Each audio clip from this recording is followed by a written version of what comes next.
Саламатсыздарбы, урматтуу телекөрүүчүлөр. Биз Илим Билим телеканалынан Илим изинде көрсөтүүсүндөгү кезектеги сабактабыз. Бүгүнкү сабагыбыздын темасы элдик салттарга байланыштуу эле тушоо той деген теманы сиздерге кеңири тааныштырып өтөм. Тушоо той качан, эмне үчүн өткөрүлөт? Биз мына ушуга маани берели. Бала там туң басып калгандан кийин ар бир үй бүлө балага ак жол каалап тушоо тойго камылга көрүшкөн. Тушоо тойдо жакындар, жакынкы туугандар, кошуналар менен биригип, атайын кан чыгарып, мал союлуп, анан боорсук жасалып, баланын бутуна койдун жүнүнөн жасалган ак, кара, боелбогон нукура түстөгү жүндөн оң терс эшик жасап, ак караны айкалыштырып жасап, бутуна байлаган. Бул ак караны эмне үчүн байладык? Төмөндө биз таластагы биз билген Мукаш кызы Кайреке деген акын чоң ападан жазып алдык элек. Мына ушул Кайреке апанын ырына көңүл бөлсөк. Ак караны айкалыштырып байлаганым, ак караны айрый билген адис болсун дегеним, кара кылды каак жарган калыс болсун дегеним, узак жолдо турмушунда чалыкпаган, мүдүрүлбөгөн күлүк болсун дегеним деп биринчи келген балага ошол тушоо жипти кестирген. Ал ырым ошол биринчи келген баладай чыйраак болсун, ошондой өткүр болсун, турмушунда жыгылбай, мүдүрүлбөй түз жашап өтсүн деген таризде атайын тушоо тойду уюштурган. Бир мезгилдерде, айрыкча советтик учурда тушоо тойлорду өткөрбөй, буга маани берилбей калып кеткен. Бул деле тушоо той өмүр бою балага ак жол ачып, баланын тагдырында эч кандай кырсык болбосун деген тилек менен өткөргөндүктөн тушоо тойдун дагы философиялык мааниси абдан чоң. Баягы там туң басып аракет кылып жаткан бала келечекте жакшы басып, түз басып, бутунан туруп, абдан чоң эр азамат болсун деген тилек менен тушоо кесүү өткөрүлөт. Тушоо кесүүдө баланын бутун атайын ошо ала жип менен байлагандан кийин биздин улуу аксакал апаларыбыз баланы эки колунан кармап даярдап турушкан. Ал жактан ошол майда кичикей балдар атайын марадан чуркап келип, биринчи келген бала кесип атат. Ошол ырым боюнча кесилген макине дагы биринчи келген балага ыйгарат. Ар бир тушоо тойдо ар бир үй бүлөнүн социалдык абалына жараша ушул кичикей балдарды таарынтпас үчүн, кызыктырыш үчүн ар кандай белек бекшиктер даярдалат. Буга ошол катышкан балдардын бири дагы куру кол калбаш керек. Себеби ар бири жогорку үмүт менен ушул тушоо тойго катышты. Тушоо той болгон наристелердин көпчүлүгү өтө чоң даражаларга жетишкендигин, кээде чоң даражаларга жетишпей, мындай кичине жолу болбой атканда сөзсүз ата эне ойлойт. Ушул баланын тушоосун кессек, башкача болмок беле дегенчи. Анан ушундай азыр бизде кичине аралашып баратат. Кээ бир үй бүлө маани бербей тушоо тойду өткөрбөйт да. Бул менимче ойлойм, бул ата бабанын ырымы бекеринен эместир. Ошол баланын турмушта жолу түз болсун, эч кандай кырсык тоорубасын деген тилек менен тушоо тойду сөзсүз өткөрүү зарыл. Мен азыркы ушу теле көрүп жаткан бардык көрөрмандарга айтат элем, бул наристе үчүн өтө зарыл ырым бул. Эмне үчүн ырымды карманышкан? Ырымдын дагы абдан чоң мааниси болгон. Ошондуктан бул ырым наристе үчүн өтө чоң керектүү нерсе деп айтам. Бул китебибизде тушоо той абдан чоң түстүү сүрөттөр менен берилди. Булардын бардыгы студенттер же окурмандар карап окуп таанышып атканда бардыгы мындай даректүү болсун үчүн түстүү сүрөттөр менен коштолду. Андан кийин ушул тойдо дагы үй тойдо анан жаң келин келгенде биздин кыргызда чачыла чачуу деген болот. Чачыла чачууну биз карап изилдеп отурсак Манастын доорунда эле калыптанган салт экен. Манастын доорунда Канекейди Бухарадан көчүрүп келгенде чачыла чачып жаткан байбичелердин сүрөтүн биздин көрүнүктүү сүрөтчү Теодор Герцен тартып калтырган экен. Биз ушул сүрөттү дагы пайдаландык, себеби чачыла байыртан бери, мындайча айтканда орто кылымдан бери калыптанып келе жаткан биздин салтыбыздын бири экен. Азыр бул чачыланы эмне үчүн чачыш керек? Биз улантып байланыштырып кетсек, жанагы тушоосу кесилген наристени бир кремченин үстүнө коюп, үстүнө чачыланы чачат. Чачыла жакшы конфеттерден, печеньелерден, жаңгактардан болуш керек.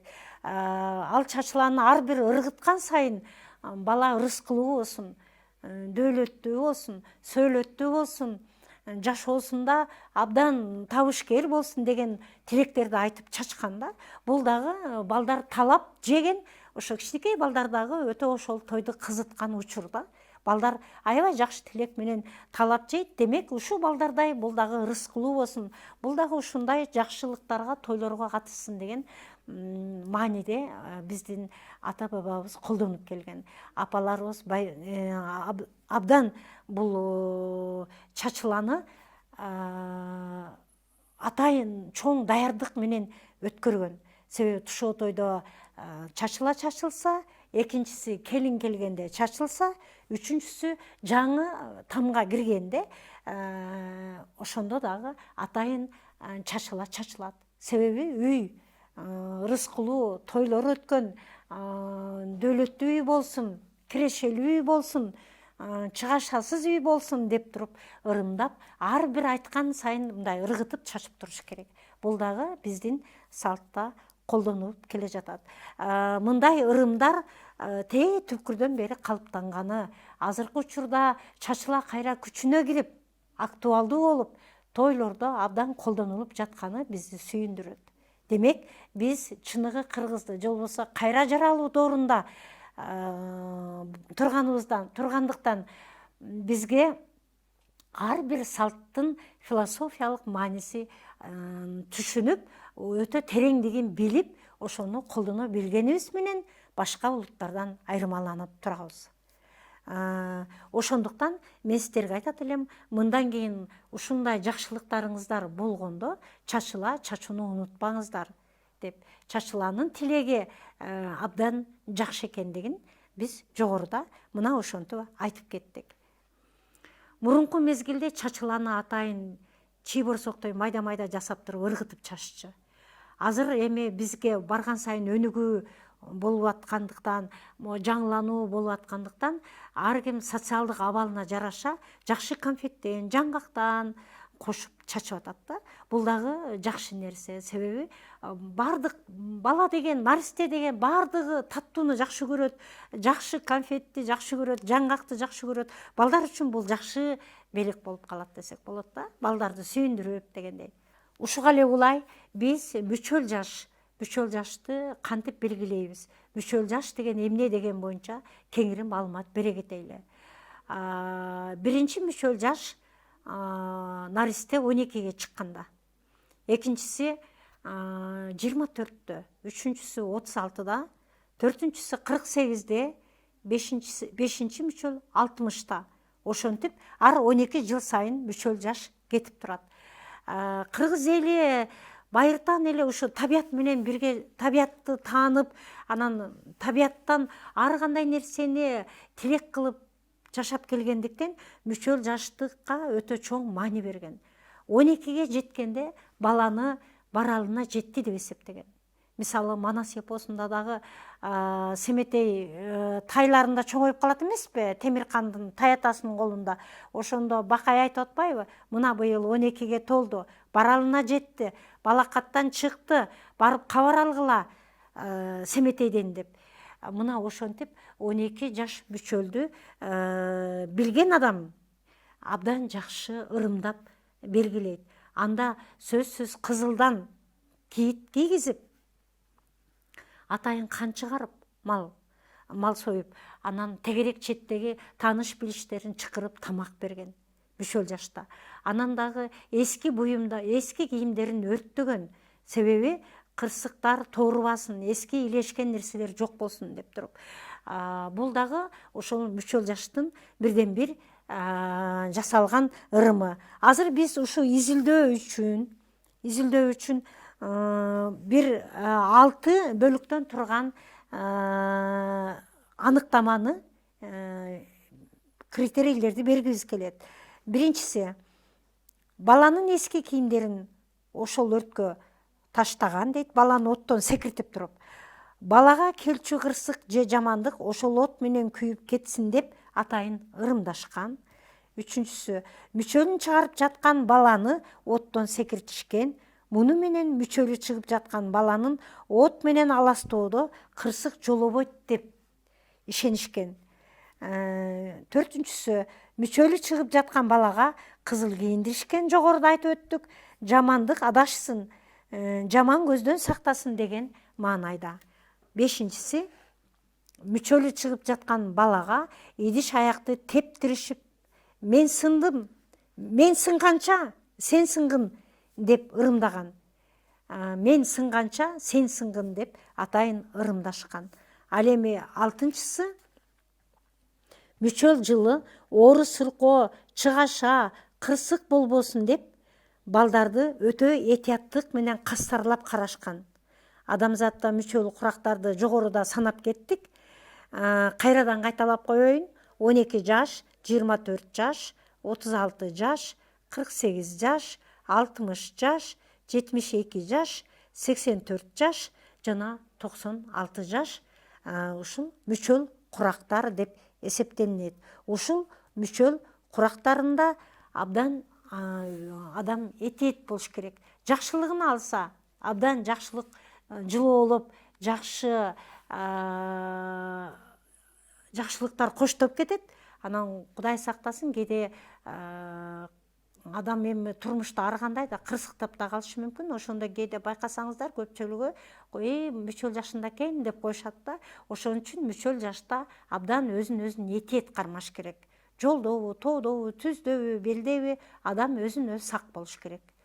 Биздин заманга жараша, ар кандай шарттарга байланыштуу биз ар бир эле адамды кан чыгарып, кой союп деп айтпайбыз. Ар ким өзүнө жараша. Негизгиси бизде нанылык, боорусок жасап, жыт чыгарып, ошо биртке эт менен деле жакшынакай кылып даамдуу тамак аштарды, дүйүм тамактарды жасап, мүчөлүн чыгарып койсо болот. Сөзсүз эле кан чыгарып, килеген мал сой же кой сой деген бул шарт жазылган эмес. Ар бир адам өзүнүн тилеги менен, өзүнүн мүмкүнчүлүгү менен жасаса болот. Урматтуу телекөрүүчүлөр, бүгүнкү сабагыбыздан биз тушоо тойду өткөрүүнү, мүчөл жашты жана чачыла чачууну айттык. Мына ушул элдик салттарды кастарлап, элибиздин түпкү нускасын улай жүргүлө деген ойдо бүгүнкү көрсөтүүбүздү аяктайбыз. Саламатта калыңыздар.